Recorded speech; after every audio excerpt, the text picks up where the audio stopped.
Olá, bem-vindas, bem-vindos ao podcast do Manchetômetro, o monitor diário da mídia brasileira. Moderação, competência, empatia. O mundo já pode respirar aliviado. Com o democrata Joe Biden na presença dos Estados Unidos, voltamos à normalidade. Foi assim que os editoriais dos principais jornais brasileiros retrataram a posse de Biden. Eu sou o jornalista André Madruga e para explicar o que significa o novo governo dos Estados Unidos e a relação dele com o Brasil de Bolsonaro, eu recebo Eduardo Barbabella, pesquisador do Manchetômetro, e Gustavo Loureiro, mestre em Ciência Política pela Unirio e internacionalista pela Unilassalle. Olá, Gustavo, Dudu, bem-vindos ao podcast. Oi, André. É um prazer estar aqui novamente. Seja bem-vindo, Gustavo. É um prazer estar aqui com você. É um prazer, pessoal. Obrigado pelo convite. Antes de entrar no governo Biden, eu queria que vocês explicassem por que o Trump escapou do impeachment. Eram necessários 67 votos para aprovação da perda dos direitos políticos do Trump, mas o placar final foi 57-43, ou seja, 43 dos 50 senadores republicanos votaram a favor do Trump. Vou começar com você, Gustavo. Por que um impeachment como esse dificilmente passa? Não passa porque eles não vão correr o risco de bater de frente com o eleitorado do Trump, que ainda é muito forte, que se mostrou ainda muito fiel, né? A gente viu agora na última eleição que por mais que, vamos dizer, alguns tópicos, algumas transgressões do governo Trump tenham galvanizado o eleitorado democrata contra ele e feito pessoas que nunca antes tinham votado irem lá e votarem pela primeira vez, ou pessoas que não votavam há muito tempo decidirem votar de novo, a população que votou no Trump também foi recorde. A gente teve o recorde dos dois lados. Então, assim, eu acho que existe uma preocupação muito grande em relação aos republicanos com esse eleitorado que poderia vir para um candidato de oposição a eles dentro das próprias primárias dos partidos. Dudu, quer falar? André, a gente tem que lembrar também do que aconteceu no início da votação, né? Aquele ato de atacar o Capitólio foi muito simbólico. Aquilo ali demonstrou uma preocupação. Então, eu acredito também que há uma preocupação muito grande ali e os republicanos têm medo. Os republicanos têm medo de como agir novamente quanto a isso. Porque um ataque ao Trump, né, um prejuízo ao Trump pode não só atacar o coração do Partido Republicano, porque pode criar uma crise interna, né, muito grande, até, por exemplo, uma saída, por exemplo, do Trump para outro partido. Existem outros partidos, né, claro que historicamente os fortes são o republicano e o democrata, mas existem outros partidos. Para a saída do Trump, conflitos internos, criando crises internas, são complicados dentro do caso do Partido Republicano. Até porque está começando um governo Biden, um governo em que eles ainda têm como trabalhar e como fazer uma oposição razoável. Eles têm uma quantidade muito considerável e têm um bom número de senadores também. Então, não só na Câmara dos Deputados, mas no Senado americano, eles vão ter força. Então dá para eles trabalharem ali muito bem uma oposição. O que o Eduardo levantou em relação ao Trump poder trocar de partido é muito interessante porque a gente, nas eleições recentes para a presidência dos Estados Unidos, a gente considera muito a existência dos third party, né, os outros partidos além dos republicanos e dos democratas. Só que não é exatamente uma regra, né? A gente tem, se eu não me engano, o último candidato, sem ser republicano nem democrata, que ganhou uma eleição foi justamente um candidato que tinha um perfil de extrema-direita, que foi o George Wallace. Ele voltou a campanha dele justamente para os Estados do Sul, que eram contra a expansão dos direitos civis, né, principalmente para o eleitorado negro poder ter acesso a alguns direitos e ao voto, inclusive. E não é tão estranho pensar que poderia existir essa volta assim, da força desse discurso de extrema-direita, principalmente nesses lugares. Ele poderia talvez não ganhar a eleição, mas ser o suficiente para atrapalhar que um republicano, que tipicamente levaria os votos do colégio eleitoral nesses estados, tivesse dificuldade para chegar à presidência. Então seria mais uma pedra no sapato do Partido Republicano. Gustavo, Oi. a gente já se alongou sobre o impeachment, mas eu queria perguntar mais outra coisa. Um dos argumentos que o Rodrigo Maia usou para não abrir o processo de impeachment contra o Bolsonaro é que não havia condições políticas. Se o Maia aprovasse a abertura do impeachment, Bolsonaro ia acabar ganhando e saindo fortalecido. Você acha que ele sai fortalecido? O Trump sair fortalecido é uma coisa que eu acho que é inevitável. O eleitorado dele aderiu muito ao discurso de que a eleição foi fraudada. Eu acho que, querendo ou não, isso leva a uma postura mais reacionária, mais ainda do que você já tinha.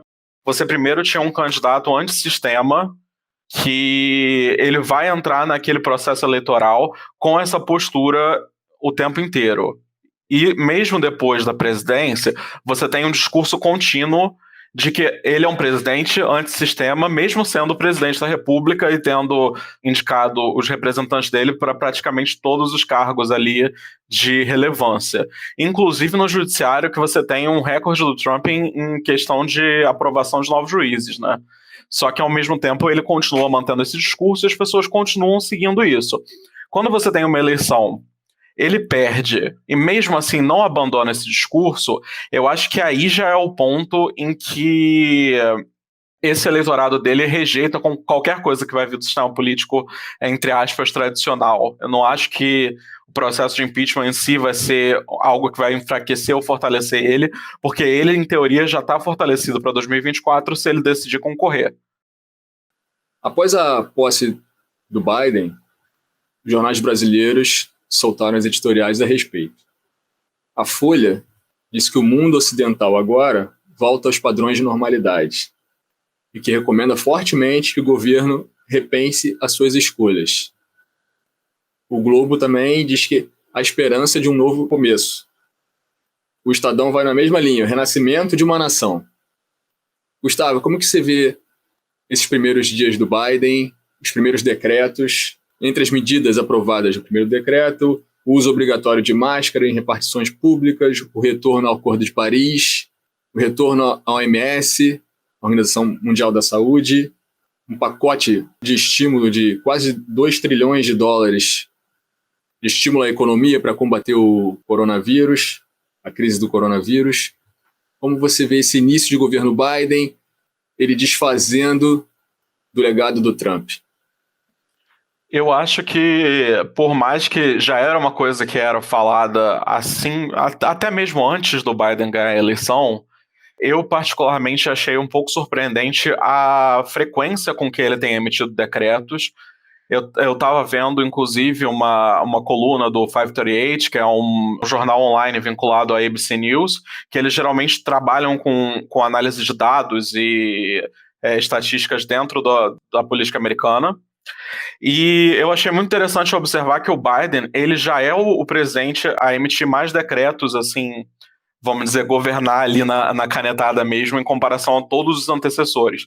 Isso é bem interessante porque eu acho que o cálculo estratégico que está sendo feito ali é justamente a questão do Congresso estar dividido. Tem pautas que são emergenciais e ele está tratando como emergenciais, assim como deveria. Eu, inclusive, ontem estava lendo uma coluna que o Paul Krugman, que é um Nobel da Economia, ele escreveu no New York Times. Ele estava falando que a postura do Biden nesse começo de governo mostra que os democratas eles acordaram para a realidade do que é o governo ali dividido no bipartidarismo, né?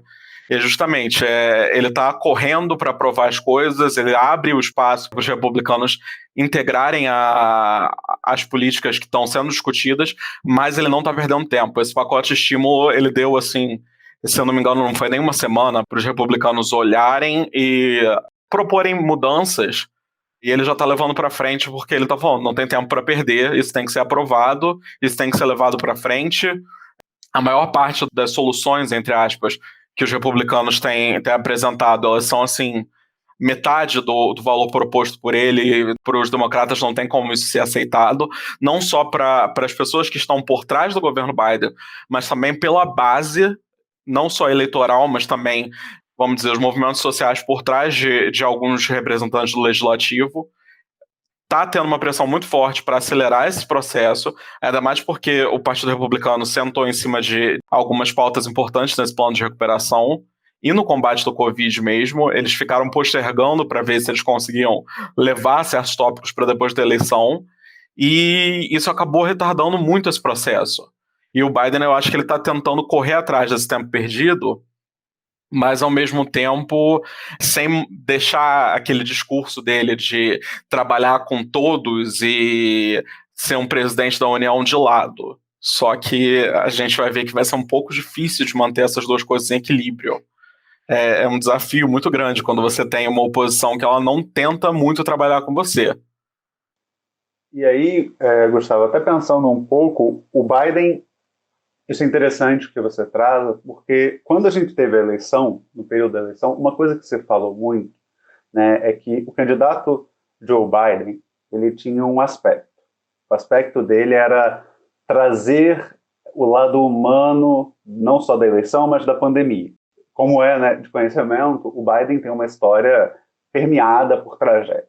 Uma das esposas dele já faleceu, filho faleceu também, então assim, ele tem algumas questões muito relacionadas a traumas, e naquele momento em que você tem a pandemia que mata bastante, você tem uma pessoa que é humana, em contraposição ao Trump e o seu negacionismo em muitos momentos da pandemia. E aí é isso que eu quero te perguntar, porque você trouxe um ponto que eu acho legal a gente discutir. Porque uma das coisas que se diz muito do Joe Biden, desde a época que ele era congressista, mas principalmente vice, né, vamos trazer mais para perto, vice-presidente do Obama, é que ele é o cara da negociação. Ele era o cara da negociação no governo Obama, ele ia para o Congresso, ele discutia, ele conversava, e uma das coisas que você trouxe o Joe Biden tem um aspecto, uma característica muito forte de ser uma pessoa que negocia com os republicanos, ele é bem visto, ele faz esse trabalho, né, ele é até visto como moderado dessa forma, e você trouxe assim, que talvez não seja tão fácil ele conseguir essas negociações. Então, como é que fica esse aspecto? Será então que a gente não vai ter essa relação boa entre democratas e republicanos? Será que a gente não dá para a gente pensar que isso vai ser possível, que ele não vai conseguir esse apoio que ele disse e que se propagou durante muito tempo, até pensando nessa aliança entre os dois partidos pelos Estados Unidos, por assim dizer, né, pelo país? Olha, Eduardo, eu acho que algumas pautas eles conseguem trabalhar juntos, mas quando se trata de, vamos dizer, de tópicos mais polêmicos, principalmente entre a população conservadora dos Estados Unidos, eu acho que é muito difícil que você tenha uma cooperação tão grande assim, principalmente as lideranças republicanas, né? Você tem o Mitch McConnell, é o antigo líder da maioria do Senado, agora é líder da minoria. Você vê que ao longo dos anos ele foi pegando um perfil que antes era moderado e ele foi caminhando para, vamos dizer, caminhando para a direita, se tornando mais conservador ao longo do tempo.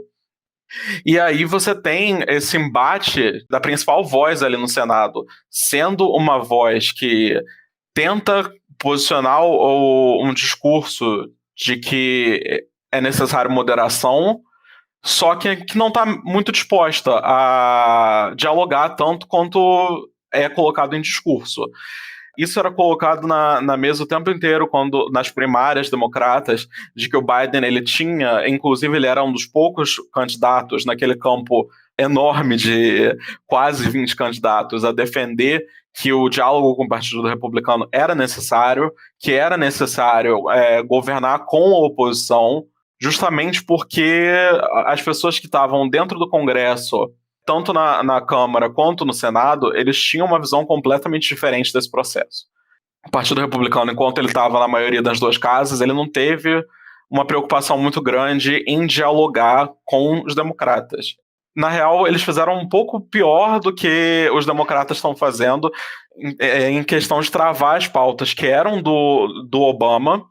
Os democratas, quando eles assumiram a liderança da Câmara, eles também fizeram um papel de obstrução ao governo Trump, principalmente nas pautas mais polêmicas, principalmente quando se dizia em questões orçamentárias, de redirecionar gastos e orçamento o muro ser construído, por exemplo. Isso foi uma coisa que foi objeto de 2 ali congelamentos do Congresso, né? Eu acho que não existe clima para isso mais. Eu acho que nesse momento de hiperpartidarização, eu acho que não existe esse diálogo não é possível, por mais que seja necessário trazer esse discurso justamente para atrair o eleitorado independente. Então, existe essa instrumentalização dos dois lados. É assim, a gente precisa chegar a consensos, quando o outro partido não se porta de uma maneira mais receptiva, as lideranças colocam o partido oposto como um vilão, mas eu acho que dos dois lados se sabe que não tem como ficar esperando mais. Não tem, essa negociação, ela provavelmente é muito difícil. Os pontos em comum, eles existem, principalmente em questão de infraestrutura, em alguns outros pontos que são consensuais, mas a maioria dos tópicos não está dentro dessa categoria. Gustavo, e que muda na relação do governo dos Estados Unidos agora com o governo brasileiro? A gente sabe que o presidente Bolsonaro tinha uma relação umbilical com Donald Trump. E também a gente sabe que o Brasil não é tão importante assim na agenda dos Estados Unidos, mas tem um papel fundamental em questões como mudança climática, e o Biden, no debate, já ameaçou o Brasil de sanções, caso não controle as queimadas na Amazônia, que muda na relação brasileira. Os jornais brasileiros, claro, a gente sabe, já pediram a cabeça tanto do ministro do Meio Ambiente, Ricardo Salles, quanto do Ernesto Araújo, das Relações Exteriores. Para eles, esses dois são um empecilho para que se mantenha boas relações com os Estados Unidos. Como é que você vê essa mudança de governo lá e a relação do Bolsonaro, que foi um dos últimos a aceitar a derrota do Trump?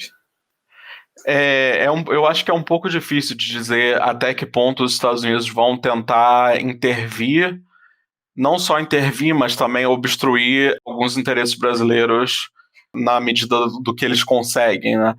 Eu acho que a gente poderia estar um pouco melhor posicionado nesse processo. O Biden não estaria tão incentivado assim a bater de frente com o Bolsonaro se não existisse toda essa questão do Bolsonaro abertamente defendendo o Trump antes, depois, durante as eleições, colocando para frente essas teorias conspiratórias que o Trump levantou. Ele foi um dos últimos a reconhecer o resultado das eleições. Se isso não tivesse acontecido, eu acho que a gente poderia muito bem estar em outra relação. Mas eu acho que isso poderia ser relevado se não tivesse sido tão postergado, tão estendido, né? Eu acho que o Bolsonaro ele tinha uma responsabilidade ali, no momento que ele visse que as coisas estavam caminhando para o candidato favorito dele. Principalmente que ele não deveria ter um candidato favorito sendo um chefe de Estado, olhando para uma eleição externa, principalmente de país tão influente quanto os Estados Unidos, mas quando ele reparou que a eleição do Trump estava sob ameaça, eu acho que a postura dele deveria ter sido outra. E aí, André, acho que até pensando um pouco nisso que você trouxe para o Gustavo e que o Gustavo respondeu, a gente tem que pensar um pouquinho em como os democratas e como o Trump faziam política externa e se relacionavam com o resto do mundo, né?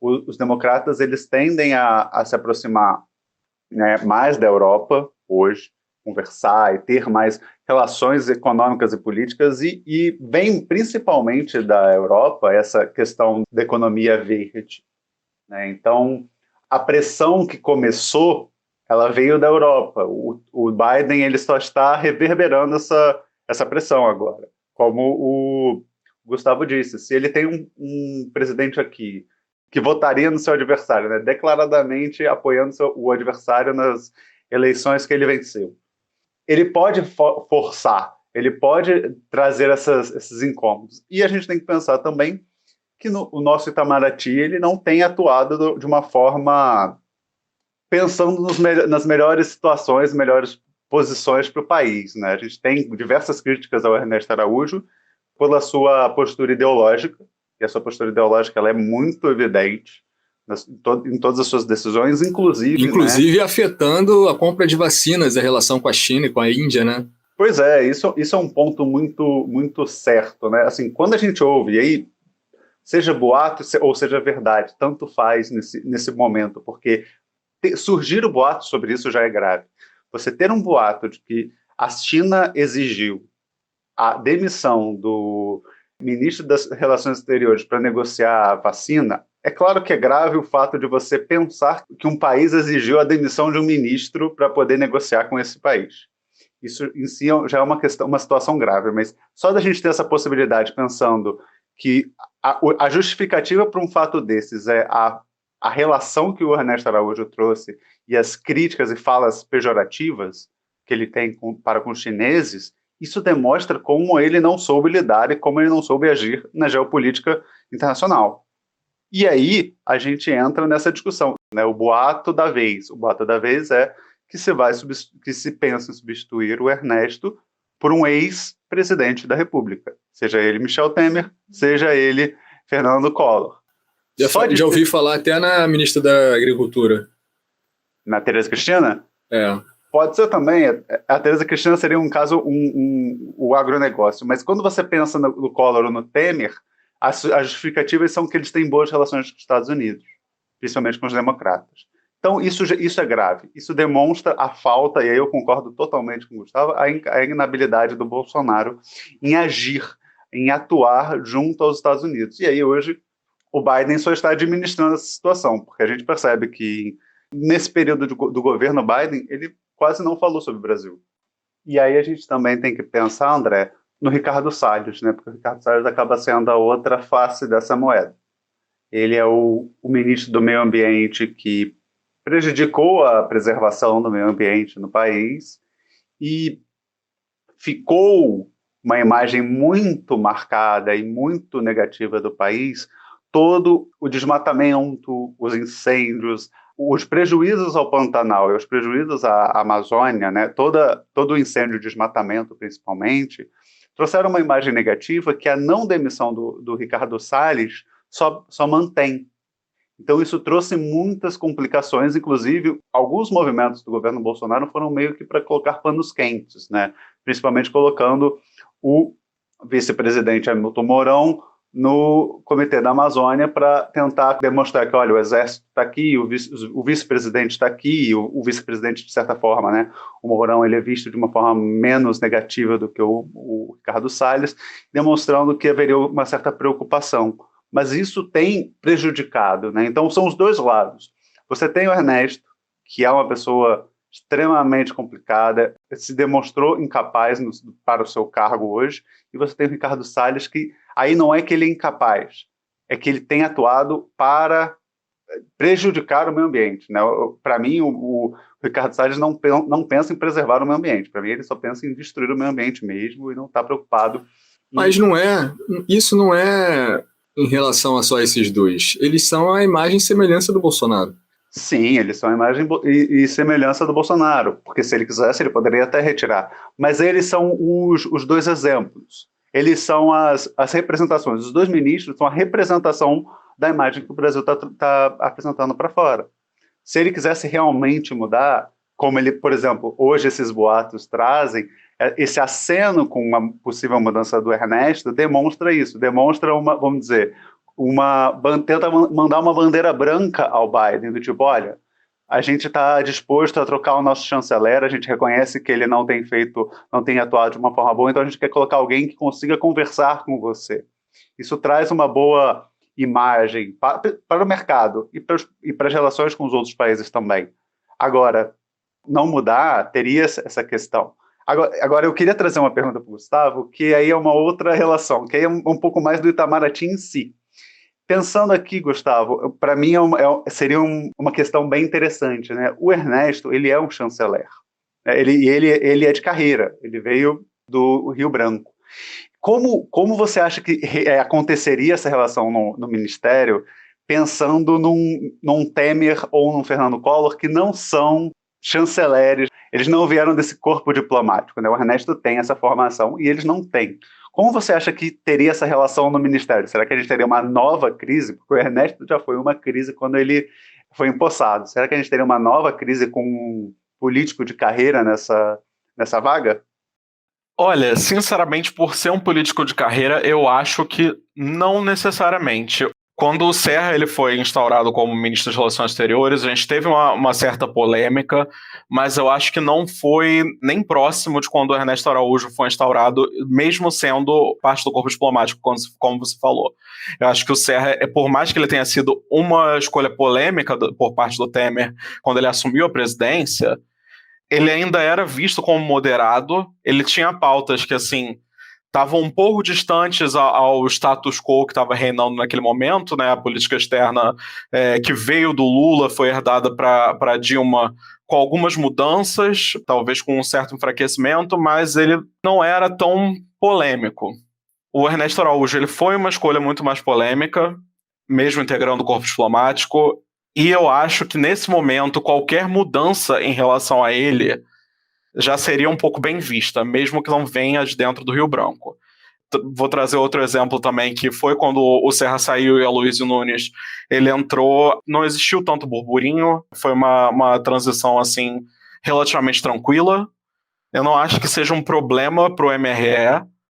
Um presidente da República não seria, em teoria, uma escolha ruim. Você está pensando no cargo mais alto do executivo, é uma pessoa que, em teoria, tem experiência, tem conhecimento das principais causas ali da política externa brasileira. Só que se essa escolha for o Collor, eu acho que aí é uma coisa mais a ser debatida. Porque o Collor é uma escolha polêmica para qualquer cargo que você vai indicar ele. Sim, até porque ele seria uma escolha pensando no centrão e toda a questão do impeachment, né? Você está colocando um ex-presidente que foi impeachado, toda uma relação muito grave, inclusive de tudo que envolve o Collor, né? Então eu concordo com você, acho que o Collor seria ainda mais complicado. E eu acho que não só o Collor não é só complicado em relação às forças dentro do Congresso. Ele tem uma rejeição muito grande por parte da população, principalmente nos redutos eleitorais do Bolsonaro, né? Você tem, pelo menos, eu acredito que a rejeição do Collor seja muito grande em relação ao Sul e o Sudeste. A gente tem ainda um resquício muito grande do impacto que as políticas econômicas do Collor trouxeram para quem já era classe média na época. E, claro, a classe média existe no país inteiro, mas a classe média do Sul e do Sudeste era muito mais forte à época, em comparação com as outras regiões. E eu acho que fica essa lembrança sempre na população. É muito polêmico você pensar no Collor como ministro de Estado. Então, Gustavo, como você vê essa política externa norte-americana do Biden, né, nesse novo momento? Como é que você vê pensando assim para o Brasil, com ou sem Bolsonaro, né, nesse sentido, pensando para o país? Como você vê essa relação e essa construção? Pensando, né, a gente teve um republicano que atua de uma forma específica e agora a gente tem um democrata. Como a gente vai ter essa mudança?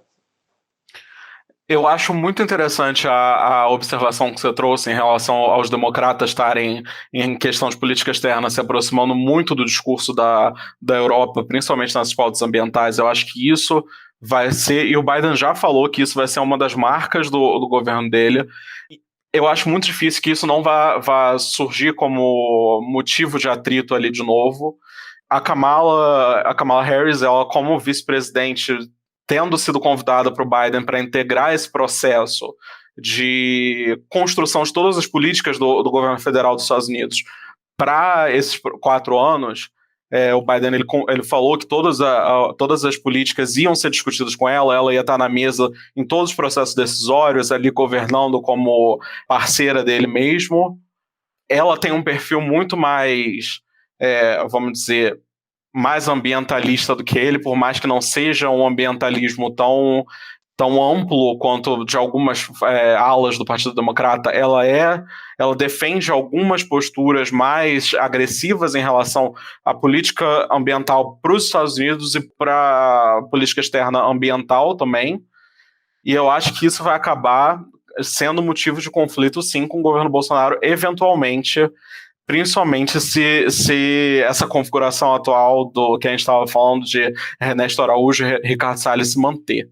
Eu acho que o governo Biden ele tem essa tendência de trazer essa pauta justamente para juntar esses dois pontos, que é restaurar a aliança com a União Europeia e voltar a colocar pressão, tipo, tornar os Estados Unidos novamente aquele, entre aspas, que eles falam sempre, né, do líder global em causas caras para os Estados Unidos, eu acho que vai ser, sim, um motivo de conflito com o governo Bolsonaro, vai ser uma coisa que vai guiar algumas diretrizes da política externa do Biden. A gente tem, há pouco tempo atrás, era muito comum você ver, tipo, que as pessoas defendessem não só repórteres, mas como especialistas mesmo em política externa dos Estados Unidos, defendessem que não existia uma diferença tão grande entre republicanos e democratas. Eu acho que a guinada para a direita do Trump, seguida de um viés mais ambientalista do Partido Democrata, que eles estão aderindo aos poucos, vai trazer uma mudança nesse quadro. Para fechar, minha pergunta é sobre a relação do Biden com as Big Techs. O Trump teve um atrito, né, foi banido do Twitter e tudo mais. Como democrata se relacionaria com essas empresas? E a questão do 5G, questão do conflito com a China. Se o Biden manteria a mesma política do Trump ou teria uma relação diferente também?